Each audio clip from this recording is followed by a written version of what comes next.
Hello everybody, it's Supercar575 here, and I thought I'd try something different for you. As you can see here, the Porsche Carrera GT has just been released. In fact, when I say just been released, this was actually recorded just after Spot the Devs 10, when all the devs were driving around in this. As you can see, it's available for 8,000 speed boost and comes with race parts pre-installed. And, well, just look at it. Doesn't it look amazing? Well, the looks are amazing. But is it amazing to drive? Well, there's only one way to find out. I had enough speed boost, and I bought it. And just like that, it was added to my collection. So there was only one thing I had to do. Take it out there and see what it was like.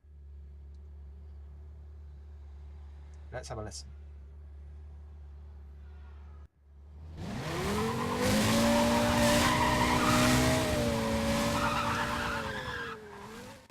Doesn't that V10 sound good? I will admit, my first initial thoughts were, the handling's really good, but it feels heavier than the Zonda Cinque. But it definitely had the acceleration and the speed to definitely hold it.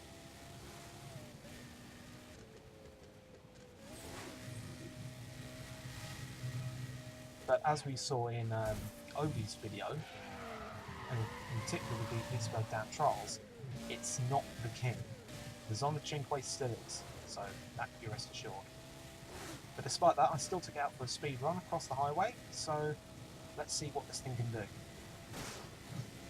I'll make sure I carried as much speed as I can through these corners.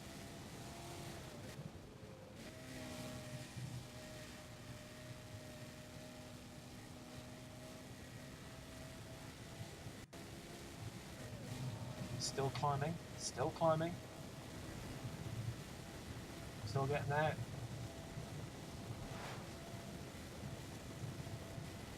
And that's it, I managed to reach 218 miles an hour. That's one of the fastest cars in this game. Though still not as fast as the Zonda, as the Cinque that is, as that could do 220. But still, that's fast enough for me. But it actually wasn't. So after I gave it a quick test run, initial run through, I decided to go back to the safe house and give it a good tune-up. Now whenever I tune a car, I always start with its performance aspects, and luckily in my inventory I had some Ultra parts left over, so the Ultra engine went on for definite. I was going to put some Pro forced induction on, but it actually didn't do much to the stats, so I kind of left that as it is.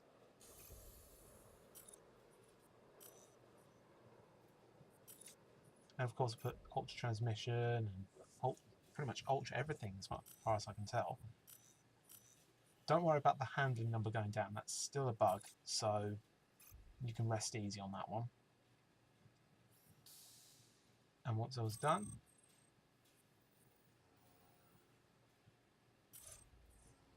there we go. The car's now tuned for its speed aspects. But I wasn't quite done yet, so I thought I'd give it a brand new look. So I headed over to the paint shop to give it a brand new paint job.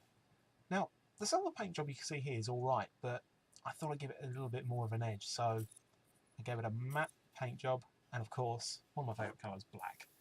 So I gave it a nice matte black finish, and it definitely looked more aggressive then. And then of course I did the same thing to the wheels, as they became matte black too.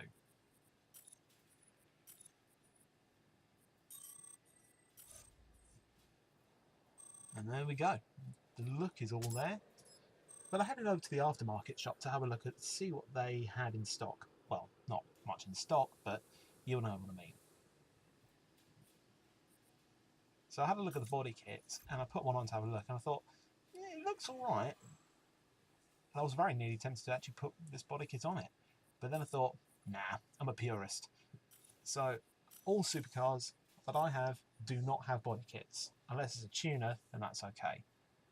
I did do one thing though, I did put a stage 3 lowering kit on, and that was it. Now this car definitely looked much more aggressive.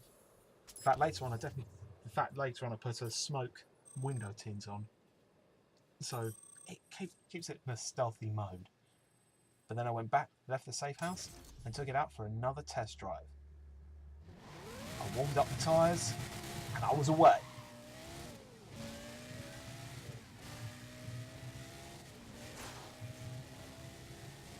And straight away, the handling definitely improved. Although that said, and this was even before tuning, it was very difficult to drive, and it still is. So if you're looking for a challenge, by all means get this car, it's worth it. But if you just want something easy, go for the Quicklime.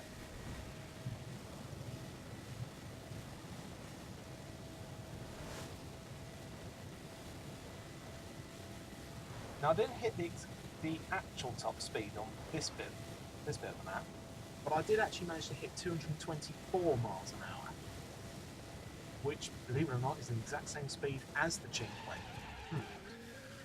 Kind of weird. So was the anticipation worth it? Sort of. It's the car that everyone's been talking about. But after the test runs, I decided to hang out with a little event that Johnny Walker starts up. A meeting with Porsche Carrera GTs.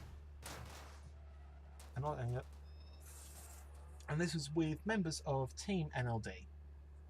You can see Johnny Walker in his red Carrera there on the left, and closer to the right you can just make out KlubbinJay, our crew leader. And I think this event was made a day after the GT was released. So, well, that was my initial rundown of the Carrera GT. Hope you like it. If you do like the Carrera GT yourself, you can say so down below, or if you have any other opinions, let me know. This has been Supercar 575 for the Porsche Carrera GT. Thank you very much.